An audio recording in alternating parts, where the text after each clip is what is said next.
Look. I love the look of words. I love them since I can remember. I loved them before I knew what they were. I love the shape of them. I only know English, but I love the shape of words I don't even know. Other languages, things you're supposed to read backwards, things I have absolutely no context for other than I know that they're words. I love the look of words. I look at them. I look. Sometimes I just look, I stare at them, almost inappropriately sometimes. If I see someone writing them down, and I peek over their shoulder like, look at that. Oh my God. And I try not to be inappropriate, and I try not to be like looking too hard, or looking like I'm looking too hard. 10 years ago, I woke up with a deer in my car, and he was on his way to better places, I suppose, but got stuck with me.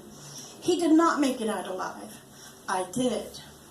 One of the things that got lost that night along with his life was my ability to find words on purpose, and I would look for them, and I would look for them. They'd play hide and seek, they did, these words. They would look at me, and I felt like they would laugh sometimes, like you'll never catch us. It suddenly became like freeze tag. If I could just grab that word, tag. You're frozen. Stay there. You're my word now. And I was really afraid that I wasn't going to be able to remember how to put words together. And then I remembered this story.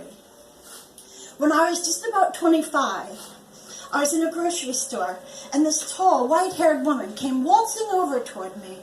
I knew who she was immediately, but she wasn't sure, and so she asked, "Do you know who I am?" On the inside, on a pogo stick, like, oh my God, it's Mrs. Jackie! She was my first grade teacher. Mrs. Jackie. She was married to a man named Casper, and that was important at that time, because Casper the Friendly Ghost was on television, and I didn't know anyone for real named Casper, only the ghost. Mrs. Jaggy. So I tried to compose myself as quickly as I could. Mrs. Jaggy, all while trying to hide the pogo stick I was on in my heart, like, oh my God, it's Mrs. Jaggy. And she remembers me. Why does she remember me? When it was obvious my energy had calmed down a little bit, she said, well, I've always wondered what happened to you. You had such a love of words. And I remember this the most about you. The very first day of school, we were learning and introducing the series Sally, Dick, and Jane. And I wrote several words on the board, and none of the children could identify them. Your last name is Willis, and that meant that you were in the last row. And so I would try to call on people sequentially, row after row. But there you were with your hand in the air, waving every time. None of the other children knew, but I would try and encourage them, so give them a chance to have the word. Until finally I couldn't deny you any longer. And there you were, waving.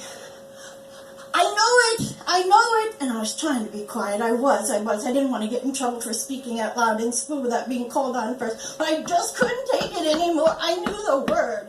And she said, I finally called on you. And you jumped up out of your seat. And when you did, you hollered, look! Look! Pounding on your desk, look! And as you did, what no one else was looking at was the puddle now forming at the bottom of your foot. And you peed yourself with excitement from reading the word, look. So do you still love words? Do you still get excited about words? And I said, well, I could practically be myself right now that you even told me that story. Yes, I do. I love words, Mrs. Jaggy. Thank you for telling me that story. I hope someday maybe I could tell someone that story. Look. Look at me telling you about look.